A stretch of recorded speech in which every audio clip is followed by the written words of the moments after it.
बिस्मिल्लाहिर्रहमानिर्रहीम। आज तक के मोअज़्ज़ज़ नाज़रीन अस्सलाम वालेकुम। अब किस्त 271 मुलाहिज़ा फरमाएं। मियाँ ज़ाहिद एक काया और चालबाज शख्स है। उसका इस शहर में असर और नफूज़ तो तुम देख ही चुके हो। वो आसानी से ये बात तस्लीम नहीं करेगा कि हम कराची छोड़कर किसी और तरफ निकल गए हैं। अगर वो आसानी से तस्लीम नहीं करेगा तो फिर क्या करेगा, मैंने पूछा। वो बोली, मियाँ ज़ाहिद हमारे खुरूज की तसल्ली के लिए ACL जरूर चेक करवाएगा। करीबी परवाज़ों में जब वैदान और साहिल या फिर जावेद और बेला के नाम नहीं मिलेंगे तो हमारी जानिब से वो मशकूक हो जाएगा। कराची से बाहर जाने वाली परवाज़ों के मुसाफिरों की ACL यानी एग्जिट कंट्रोल लिस्ट हमारे मंसूबे का राज अयां कर देगी। गोया हमारी रोपोशी का भांडा फूट जाएगा। तुम एक अहम नुक्ते को फरामोश कर रही हो, मैंने एक एक लफ्ज पर जोर देते हुए कहा। मियाँ ज़ाहिद एक जराइम पेशा शख्स है, एक सिंडिकेट का मुकामी बास है। वो मुजरिमों के एक मरबूत नेटवर्क ऑपरेट कर रहा है। वो मुजरिमों और मुजरिमों की ज़हनियत से बाखूबी आगाह है। चौधरी नवाज़ अली की जानिब से उसे अपने दो दुश्मनों यानी साहिल और वैदान की सरकोबी के अहकाम मिले हैं। हमने होटल में अपनी शिनाख्त छुपाने के लिए बेला जावेद के नाम इस्तेमाल किए। वो इस पहलू को नजरअंदाज नहीं कर सकता कि हम मजीद फर्जी नामों का सहारा लेकर शहर से निकल सकते हैं। एक लम्हे को रुककर मैंने साहिल के चेहरे पर पाए जाने वाले तासरात का जायजा लिया और कहा, सबसे अहम बात यह है कि हमारे कमरे से मियाँ ज़ाहिद के बंदों को वो डायरी मिल गई होगी जिसके उसूल के लिए उसने हमारा पीछा पकड़ा होगा। वो डायरी पाने के बाद मियाँ ज़ाहिद के लिए हमारी अहमियत खुद ब खुद कम हो जाएगी। वो इस वक्त हमारी जानिब तवज्जो देने की बजाय पहली फुर्सत में उस डायरी को अपने वली नेमत मलक नवाज़ अली तक पहुंचने की तगोदो में लगा होगा। साहिल इस बात में गर्दन हिलाते हुए बोली, तुम्हारी वजाहत और मंतिक समझ में आ रही है, लेकिन कोई भी कदम उठाने से कबल हमें एक नहायत ही जरूरी काम करना होगा। कौन सा काम? उसके खामोश होने पर मैंने पूछा। वो बोली, हमें जल्द से जल्द अपने किसी महफूज मुकाम तक पहुंचना होगा। किसी भी बड़े काम के लिए एक फर्म फाउंडेशन जरूरी है। हमारे पास एक ऐसा प्लेटफॉर्म होना चाहिए जहाँ खड़े होकर हम परफॉर्म कर सके। तुम मेरा मतलब समझ रहे हो ना वैदान? अच्छी तरह समझ रहा हूँ, मैंने ज़ेरे लब मुस्कुराते हुए कहा।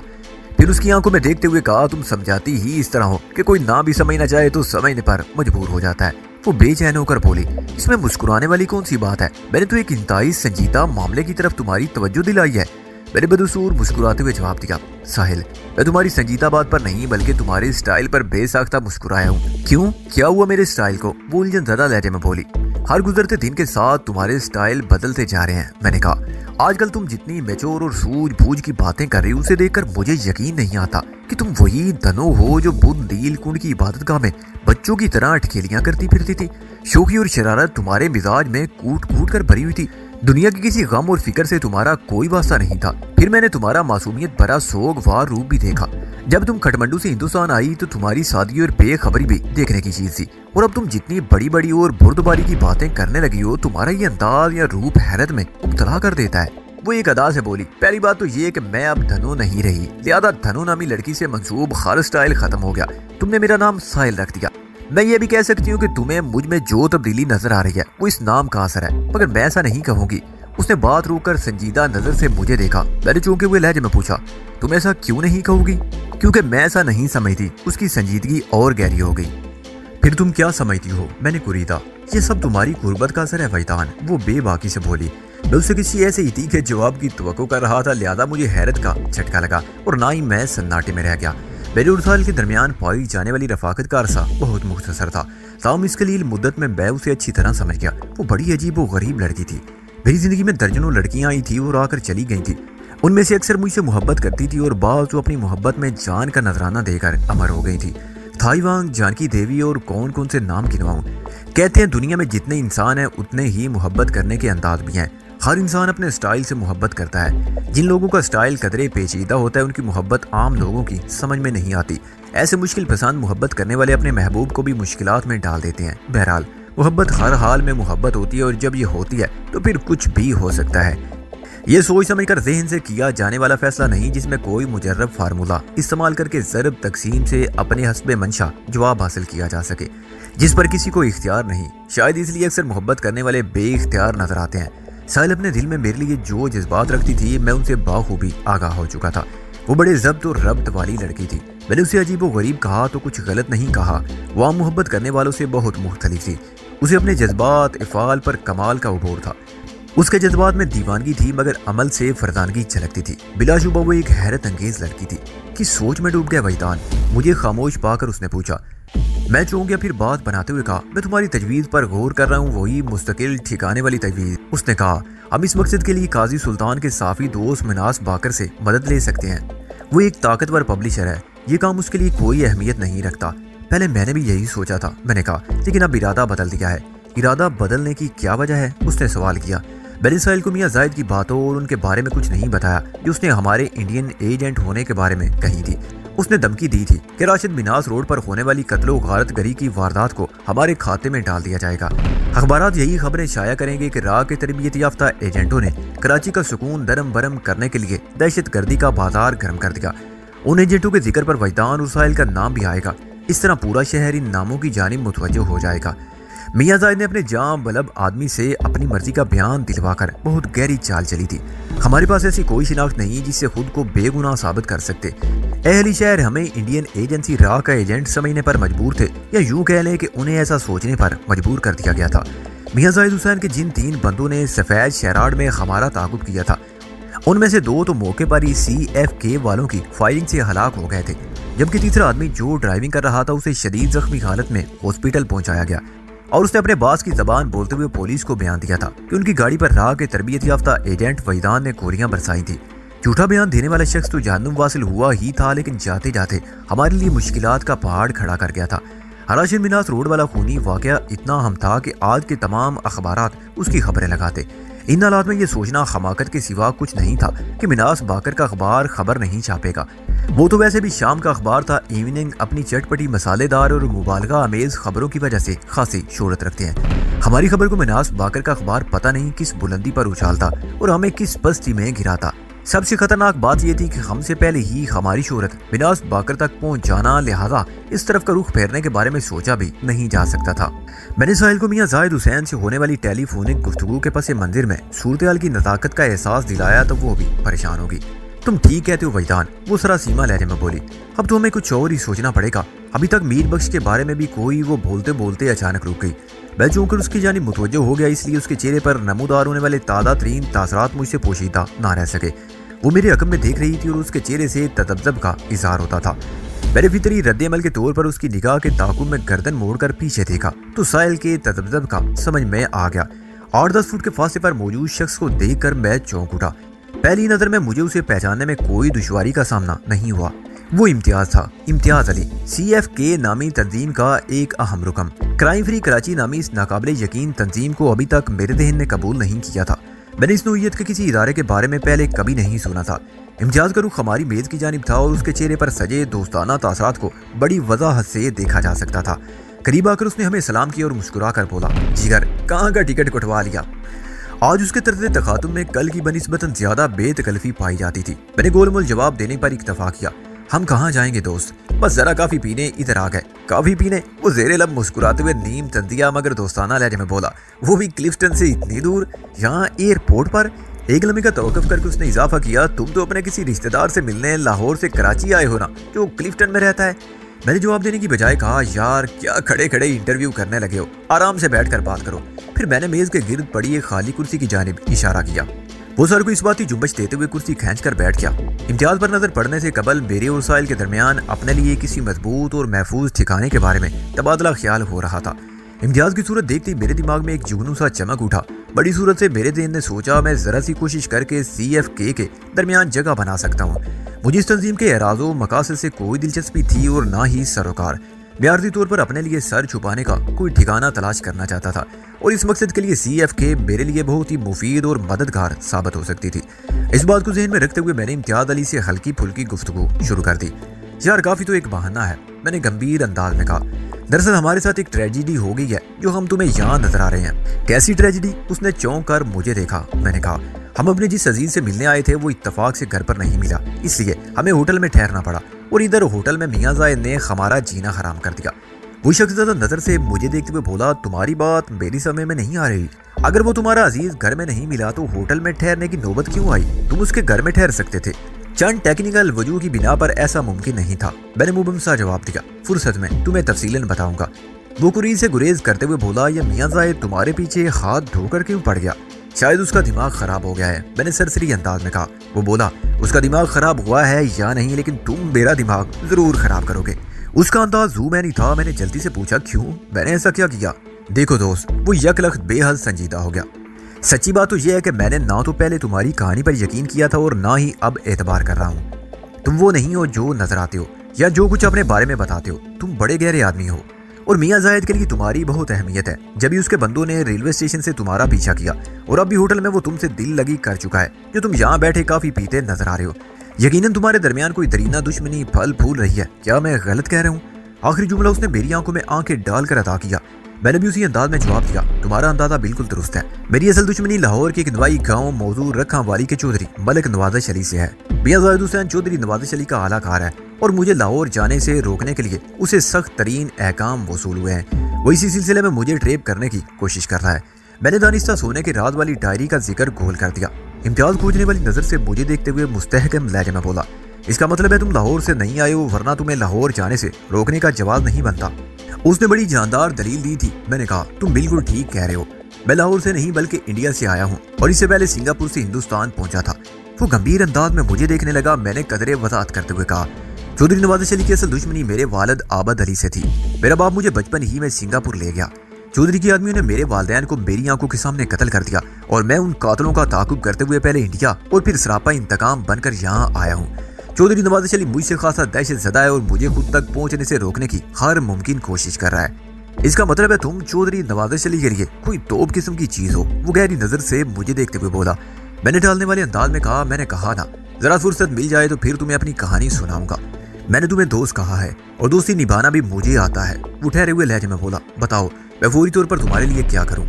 उसकी पेशकश में मुझे खुलूस की झलक नजर आई। मैं जिन हालात से गुजर रहा था उसका तकादा था कि मुझे किसी न किसी पर एतमाद तो करना ही होगा और वो इम्तियाज अली से बेहतर फिलहाल और कोई नहीं हो सकता था। मैंने साहब को इसे काम लेते हुए कहा, मुझे अपने क़याम के लिए कोई महफूज जगह दरकार है। सरेदस्त इतना हो जाए तो बहुत होगा। वो फराख दिली से बोला, समझो तुम्हारे क़याम का मसला हल हो गया। आज तुम मेरे साथ मेरे फ्लैट पर रहोगे और कुछ।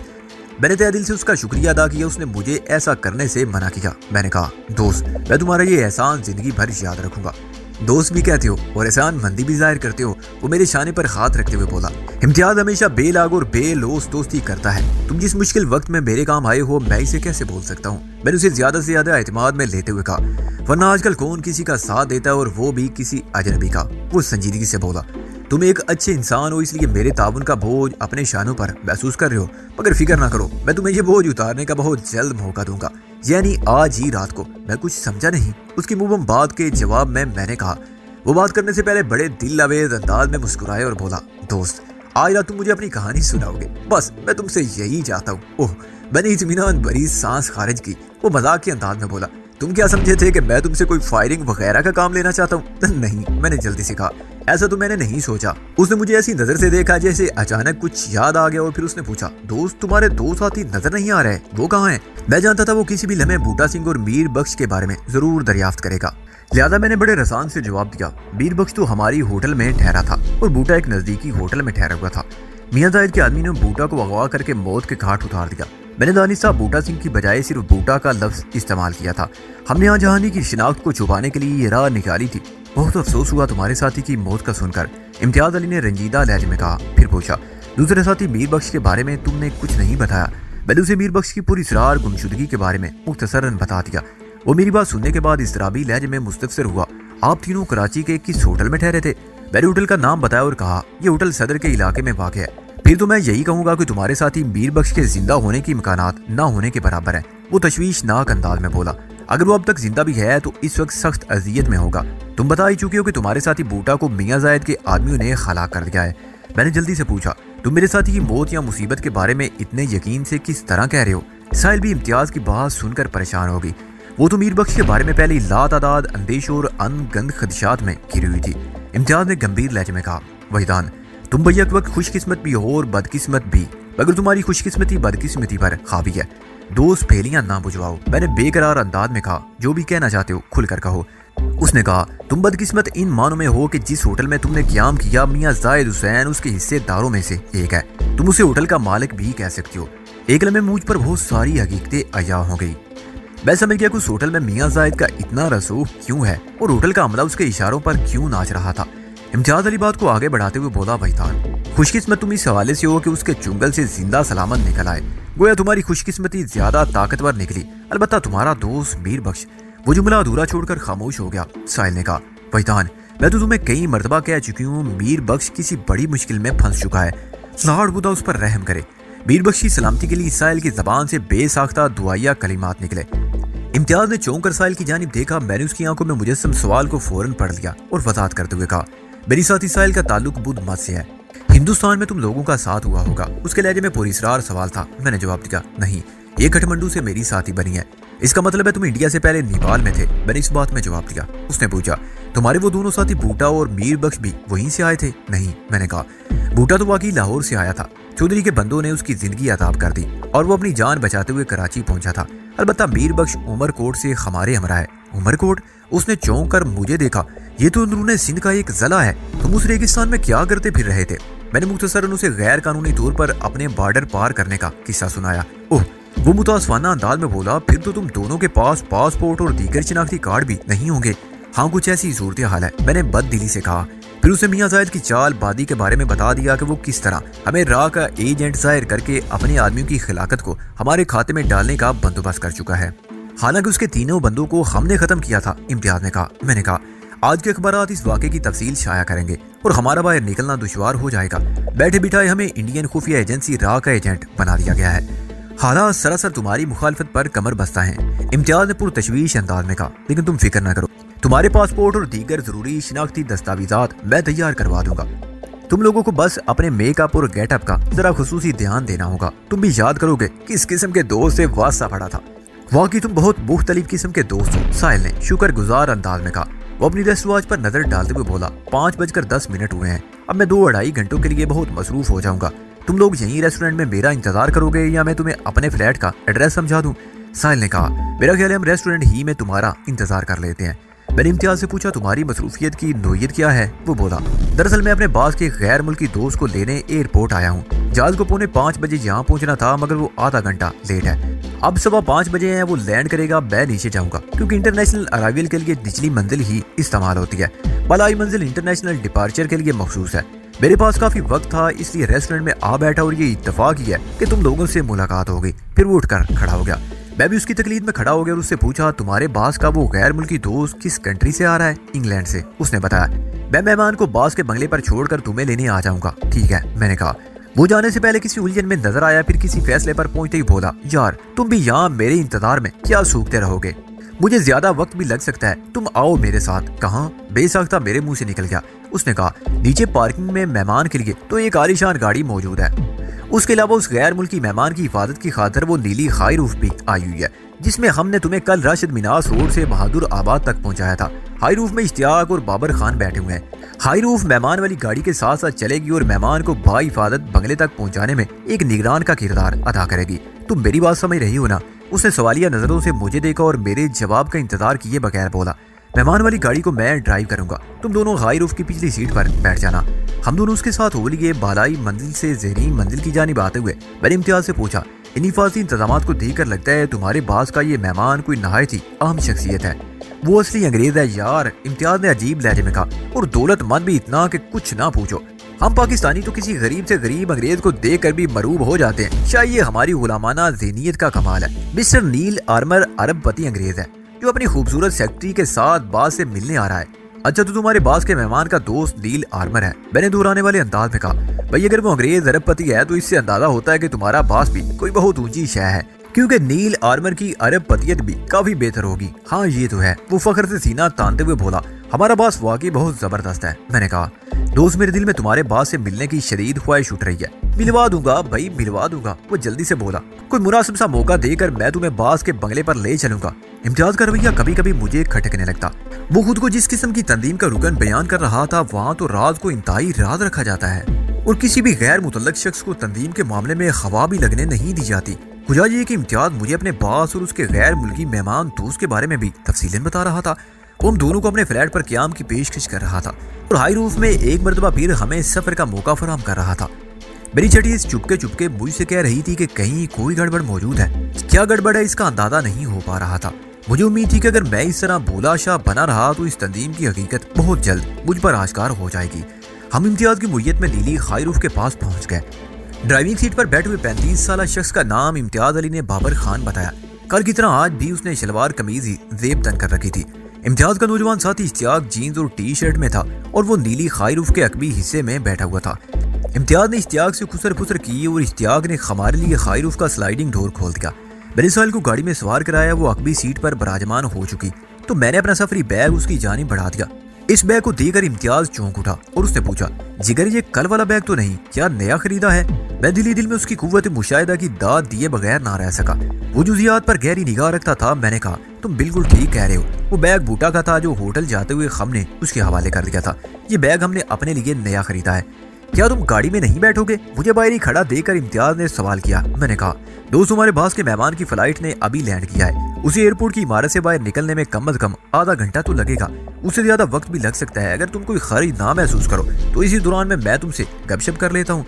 कोई हर्ज नहीं है गपशप में, वो आम से लहजे में बोला, लेकिन मैं तुम्हारे पास नहीं रुक सकता। मुझे फौरन अराइवल लाउंज में पहुंचना होगा। मैंने कहा, मैं तुम्हें रोकने के लिए कब कह रहा हूँ? फिर उसने सवालिया नजर से मुझे देखा। मैं तुम्हारे साथ अराइवल लाउंज तक जाना चाहता हूँ। मैंने कहा, जब तुम्हारे बास का वो अंग्रेज मेहमान अपनी तरादार सेक्रेटरी के साथ इमारत के अंदरूनी हिस्से से नमूदार होगा तो मैं फौरन वापस आकर खाई रूफ में बैठ जाऊंगा। तुम अपने मेहमानों के साथ उनके लिए आई हुई आलीशान गाड़ी की जानिब बढ़ जाना। वो ताइदी अंदाज में सारी लाते हुए बोला, तुम्हारी तजवीज माकूल और काबिल अमल है। थोड़ी देर बाद हम दोनों एयरपोर्ट के उस हिस्से में खड़े थे जो इंटरनेशनल फ्लाइट से आने वाले मेहमानों के लिए मखसूस था। जगह जगह छत से लटके हुए इंटरनेशनल अराइवल के न्यून साइन नजर आ रहे थे। एक मुकाम पर वो बोर्ड आवीजा था जिस पर लैंड करने वाले जहाजों की तफसील थी और इन फ्लाइट्स का भी इंदराज था जो अब तब में लैंड करने वाली थी। अराइवल लाउंज में इस वक्त इस्तकबाल करने वालों का खासा रश था। इम्तियाज ने मज़कूरा बोर्ड की जानिब इशारा करते हुए गैर मुल्की एयरलाइन का नाम और फ्लाइट नंबर दोहराया और मुझसे कहा, मिस्टर नील आर्मर इस फ्लाइट से आ रहे हैं। वो जहाज लैंड कर चुका था। मैंने इम्तियाज की बात के जवाब में सर को इस बाती जुम्बश दी और पूछा, कल तुम लोगों ने जिस नीली खाई रूफ में वारदात की थी, आज उस गाड़ी को एयरपोर्ट ले आए हो, ये कोई दानिशमंदी तो नहीं? वो बोला, इस गाड़ी जैसी कम से कम 3000 नीली खाई रूफ कराची की सड़कों पर तंदराती फिर रही हैं। हमारी गाड़ी की जानिब कौन तवज्जो देगा? एक लम्हे को रुककर उसने इजाफा किया, फिर ये भी है कि राशिद मिनास रोड पर हमें किसी ने फायरिंग करते हुए देखा था और ना ही किसी ने हमारा ताकुब करने की कोशिश की, जिससे जाहिर होता है कि इस गाड़ी की जानिब किसी ने तवज्जो नहीं थी। मैं तुम्हारी बात से इत्तफाक करूंगा दोस्त। मैंने कहा, तुम उस येलो कैब वाले को भूल रहे हो जो हमें रेलवे स्टेशन से वहां तक अपनी टैक्सी में लाया था। वो तुम लोगों की फायरिंग का ऐनी शाहिद है और तुम्हारी नीली खाई रूफ का नंबर भी जरूर उसके जहन में कहीं चिपक गया होगा। एक लम्हे को रुककर मैंने कहा, इसके अलावा भी एक खास बात है। वो ताइदी अंदाज में सारी लाते हुए मुस्कुराया और बोला, मैं तुम्हारी बात या दलील से इस हद तक इत्तफाक करता हूँ कि टैक्सी ड्राइवर इस वारदात का ऐनी शाहिद है, लेकिन मुझे यकीन है वो हमारे लिए किसी भी तौर खतरनाक साबित नहीं हो सकता। ऐसे लोग अपनी बचत की खातिर जबान बंद रखने को तरजीह देते हैं। यहाँ तक कहकर उसने तवील सांस खारिज की और पूछा, इसके अलावा वो खास बात कौन सी है? मैंने नहायत मुख्तसर अल्फाज में इम्तियाज को उन मालूमात से आगाह किया जो मियां ज़ाहिद ने टेलीफोनिक राब्ते के दौरान में मुझे बताई थी। उसके बकौल उसका एक कारिंदा मोटर बाइक पर सफेद शहराड वालों की निगरानी कर रहा था, जिससे शहराड वाले भी वाकिफ नहीं थे। उसी निगरान जासूस ने मियां ज़ाहिद को बूटा सिंह और हमारे क्याम के बारे में बताया था। नीली आई रूफ और उसमें मौजूद अफराद की कार्रवाइयाँ बाइक वाले जासूस से पोशीदा नहीं रह सकती थी। इम्तियाज ने पूरी तवज्जो से मेरी बात सुनी और तहम्मुल अमेज अंदाज में कहा, अव्वल तो मुझे यकीन है मियां ज़ाहिद ने किसी निगरान जासूस के हवाले से तुमसे गलत बयानी की है। हम बड़ी बारीक बीनी से अपने गिरदोपेश पर निगाह रखे हुए थे। ऐसा कोई बाइक वाला मशकूक बंदा हमारी नजर में नहीं आया। मियां ज़ाहिद ने तुम पर रोब गांठने के लिए तुम्हें ये कहानी सुनाई होगी। एक लम्हे का तवक्कुफ करके उसने ठहरे हुए लहजे में कहा, और फर्ज करें अगर ऐसा हुआ भी तो दोस्त क्या किया जा सकता है? उस बाइक वाले के डर से या मियां ज़ाहिद से खौफ ज़्यादा होकर हम नजर बंद तो नहीं कर सकते। हम जितने बड़े मिशन पर सरगर्म है उसका तकाजा है कि हम हमा वक्त बागरम रहे। तुम हमारी जिंदगी को हाई रिस्क कह सकते हो। मैंने इस मौजू पर इम्तियाज से बहस करना मुनासिब ना समझा और एक मोबाइल न्यूज स्टैंड की जानिब मुतवज्जो हो गया। उस स्टैंड को ऑपरेट करने वाला हमारी जानिब ही आ रहा था। स्टैंड पर मुख्तलिफ रसायल, मैगजीन और आज के ताज़ा अखबार सजे थे। इम्तियाज फौरन से बेशतर मेरी नज़र को भांप किया और उसने न्यूज स्टैंड वाले से एक उर्दू का मारूफ अखबार खरीद लिया। मैंने एक इंग्लिश न्यूज़पेपर को तरजीह दी। इम्तियाज ने उस अखबार की रकम भी अपनी जेब से अदा की। इस वक्त तक हल्का हल्का उजाला फैल चुका था। हम दोनों अपने अपने अखबारात को देखने लगे। मेरी नजर अखबार में कल वाली वारदात को तलाश कर रही थी। थोड़ी देर में मेरी कोशिश बार आवर हो गई। इसी दौरान में इम्तियाज भी मज़कूरा खबर ढूंढने में कामयाब हो गया। हमने बारी बारी दोनों अखबारात की खबरों का जायजा लिया। कमोबेश एक जैसी कवरेज थी, ताहम ज़बान और पेशकश का अंदाज मुख्तलिफ था। गोलियों से छिलनी सफ़ेद शहराड़ की तस्वीर दोनों अखबारात में एक ही जैसी थी। मियां ज़ाहिद हुसैन का कहा अखबारात की जीनत बन गया था। इस खबर का लबे रुबाब ये था, बदनामे ज़माना इंडियन खुफिया एजेंसी इत्तला के 2 तरबियत याफ्ता एजेंट कराची का अमनो अमान दरम बरम करने गैर कानूनी तौर पर सरहद पार करके पाकिस्तान में दाखिल हो चुके हैं। खुफिया और बाखबर जराये से पता चला है कि उन खतरनाक लोगों में एक वजदान नामी मर्द है और दूसरी उसकी साथी साहिल है।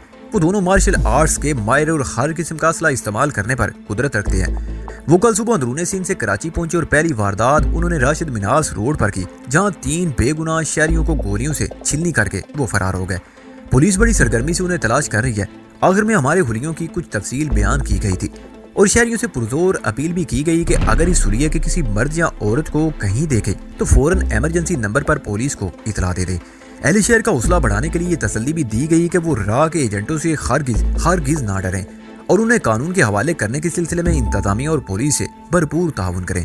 इम्तियाज ने मेरी जानिब देखते हुए कहा, जिगर तुम दोनों के लिए सूरत हाल खासी तशवीशनाक हो गई है।